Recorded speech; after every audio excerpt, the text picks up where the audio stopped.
Welcome to Tart Words. I'm your host, Linda Hengerer, and I'm a writer, a reader, and a baker.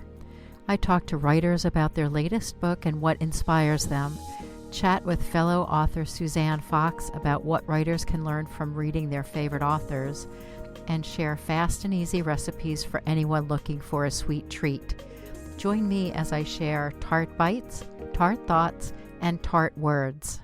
In this episode of Tart Words, I'm talking about Dick Francis's book Trial Run and how he uses setting to emphasize the story, shows how societal expectations affect actions, and how to build characters for story. It was first published in the United States in 1978 by Berkley Books and is now available in ebook editions. Description from Amazon. The last place veteran horseman Randall Drew wanted to go was Moscow. But when His Royal Highness the Prince asks a favor, one doesn't refuse. The royal family is worried about the prince's brother-in-law, who aims to make the Olympics. Unfortunately, a jealous Russian rider has sworn to kill him if he sets one hoof in Moscow, so Randall leaves his thoroughbred horses and loving girlfriend to investigate. But what he finds is more than jealousy. It's a terrifying track of sabotage and murder, and now that he knows, the killer is after him.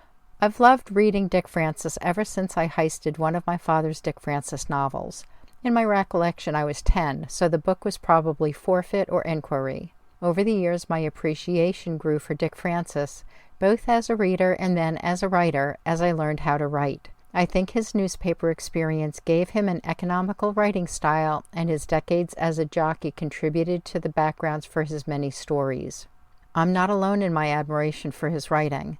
During his writing career, from 1957 to 2010, he won many awards including the Gold Dagger Award and Cartier Diamond Dagger from Britain's Crime Writers Association, the Grand Master Award from Mystery Writers of America, and the Malus Domestic Award for Lifetime Achievement. He was created an Officer of the Order of the British Empire, OBE, in 1983, and promoted to Commander of the Order of the British Empire, CBE, in 2000.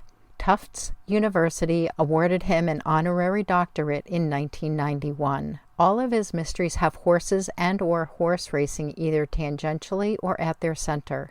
For me, the real genius of Dick Francis as a writer is how he shows people at their most basic and how their actions have both intended and unintended consequences. His ordinary characters are in extraordinary circumstances as they explore the unintended consequences occurring from accidental death or murder. My favorite Dick Francis novel is To the Hilt, but there are too many of his novels that I read often to list. Trial Run begins and ends in England, but the main story action takes place in Moscow. Johnny Farringford tells Randall Drew an abbreviated story about his interactions with Hans Kramer. Randall goes to Moscow with an incomplete understanding about what Johnny's jeopardy might be if he goes to Moscow to compete in the upcoming Olympics. As Randall investigates, he finds out more about what Johnny and Hans Kramer did together and how their activities might be used to discredit Johnny and by association the British monarchy, or to gain a hold over the British government. As Randall investigates, he discovers that Hans Kramer was part of a plot to potentially kill thousands of spectators and athletes at the upcoming Olympics. The stakes are raised from averting potential embarrassment to the British monarchy to preventing mass killing. Randall's life had already been threatened, and the danger he faces escalates as he continues his investigation. Dick Francis does not disappoint readers of Trial Run. All of the elements he incorporates into his novels appear: horses, an ordinary man in extraordinary circumstances, a clear storyline with minimal subplots, and a plot that twists but has a satisfactory ending. Moscow life is seen through Randall's eyes as a visitor, Stephen's eyes for foreign residents, and through a couple of characters' eyes for residents. Randall registers how Russian life differs from English life. Stephen is a guide for Randall to what is expected and potential repercussions if a visitor deviates, and Misha knows what Russian family life can be like. In rereading Trial Run, which I hadn't read for some time, I was struck by how well Dick Francis shows the differences in cultures without advocating that one is better than the other. I get a feel for what it's like to visit and what the differences are from my lived experience.